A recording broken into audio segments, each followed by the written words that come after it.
It was 3:06 a.m. when my phone started vibrating again. I remember the time exactly because I hadn't been able to sleep at all. For the past 20 minutes, my phone had been ringing non-stop, same number, unknown. The first time, I ignored it. The second time, I muted it. But the third time, I answered. Hello? Nothing, just a faint static sound. Hello? Who is this? I asked. For a couple seconds, there was silence. Then suddenly, please, don't answer it. My heart stopped, because that voice was mine. I sat up straight in my bed. What the hell? I said, my voice shaking. Who is this?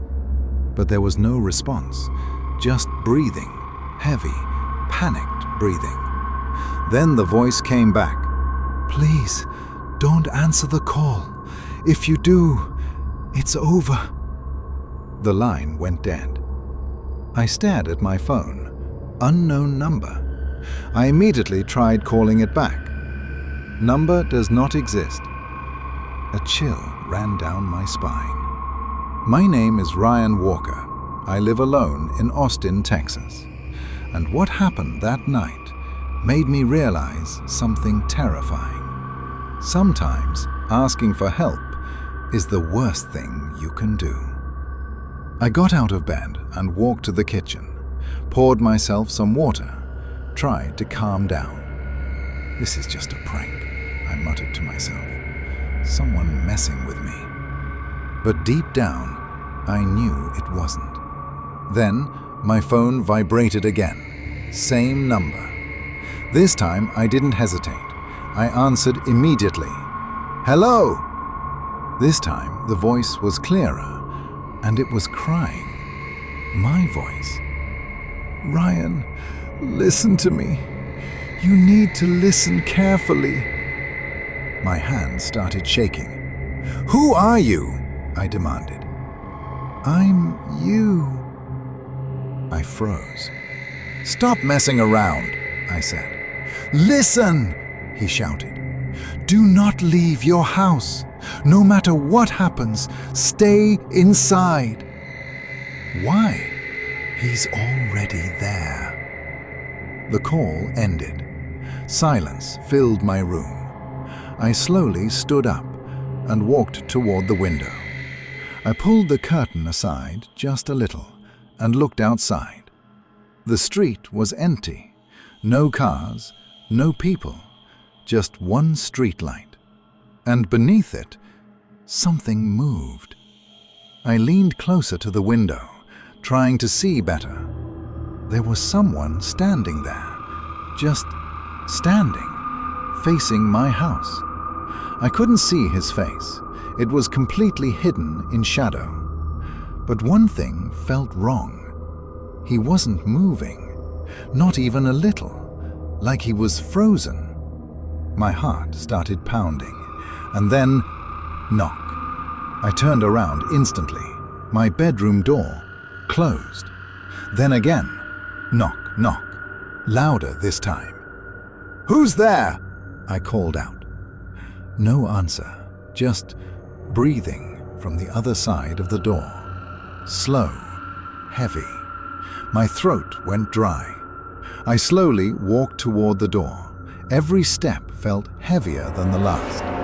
I reached out and grabbed the handle, but I didn't open it, because at that exact moment, my phone rang again. Same number. I answered immediately. Don't open the door. My voice again.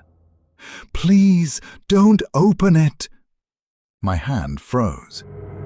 That's not you. My chest tightened. Behind the door, I heard scratching now, like fingernails dragging slowly across the wood. Ryan, the voice on the phone whispered, if you want to survive, call 911 right now. My hands were shaking so badly, I almost dropped the phone, but I did it. I dialed 911. The call connected. 911, what's your emergency? I opened my mouth to speak, but before I could say anything, the voice on the other end said something that made my blood run cold. Ryan, you're making the same mistake again. I froze, because the operator sounded exactly like me. I couldn't speak. For a few seconds, I just held the phone to my ear, frozen. Ryan, the voice on the other end repeated, "You're making the same mistake again." My heart was pounding so hard, it felt like it was going to burst. What do you mean?" I finally managed to say. There was a short pause. Then, "Listen carefully," the voice said. "Do not trust anything you hear inside that house." A chill ran down my spine. "Who are you?" I asked again, louder this time. "I told you," he replied calmly. "I'm you." Before I could respond, a loud bang came from my bedroom door. I flinched. Bang! The handle rattled violently, like something was trying to force its way in. "Ryan," the voice on the phone said quickly, "you don't have much time." "What is that?" I shouted. Silence for a second. Then, "That's not supposed to be there yet." My stomach dropped. "What do you mean, yet?" I asked. Another loud slam hit the door. This time, the wood cracked slightly. I backed away slowly. "Listen," the voice continued, more urgent now. "Everything that's happening right now has already happened." I froze. "What?" "I've already been through this," he said, "and you didn't listen." My breathing got heavier. "So now, I'm trying again." "Trying what?" I whispered. "To fix it." Another loud crash. The door bent inward slightly. Something on the other side let out a low, inhuman growl. My entire body went cold. "That thing," the voice said quietly, "it learns from you." My grip on the phone tightened. "What do you mean?" "It knows your voice, your habits, your fear." Another slam. The door was starting to give in. "And if it gets inside," he continued, "it won't just kill you." A pause. "It replaces you." My heart stopped. I slowly turned my head toward the door. The scratching had stopped. Now there was only silence. Too much silence. "What do I do?" I asked desperately. There was a long pause. Then finally, "You have to leave the house." I blinked. "What? You just told me not to." "That was before," he interrupted. "Before it learned." My mind was spinning. "Now it knows you won't open the door." A chill ran through me. "So it's going to find another way." I looked around my room. Every shadow suddenly felt wrong. Every corner felt like something was watching me. "Ryan," the voice said, softer now, "when I went through this, I stayed." My breathing stopped. And that was the worst mistake I made. A sudden, loud crash echoed from somewhere else in the house. Not the door this time. Something downstairs. My blood ran cold. "It's already inside," I whispered. No response. "Ryan?" I said, panic rising in my voice. But the line was dead. The call had ended. I stared at my phone. No signal, no service, nothing. Then I heard it. Footsteps, slow, heavy, coming from downstairs, moving across the floor, getting closer. I backed away toward my window, my hands shaking. Then I remembered the figure outside. I quickly pulled the curtain aside again. The streetlight was still there, but the man was gone. My heart sank, because that meant he wasn't outside anymore. The footsteps stopped, right outside my bedroom. Silence. Then slowly, the door handle began to turn. But I hadn't locked it. It creaked open on its own. And what I saw on the other side made my blood run cold. Because standing there, in the hallway, was me. I couldn't move. I just stood there, staring at it. At me. Same face, same clothes, same everything. But something was wrong. The way it stood there wasn't natural. Its posture felt off, too still, too perfect. And then it smiled, slowly, wider than any normal smile should be. My chest tightened. "Ryan," it said softly. My voice, perfectly copied. "You finally opened the door." I shook my head. No, I didn't. But before I could react, it stepped forward, too fast. I stumbled back, nearly dropping my phone. "Stay back!" I shouted.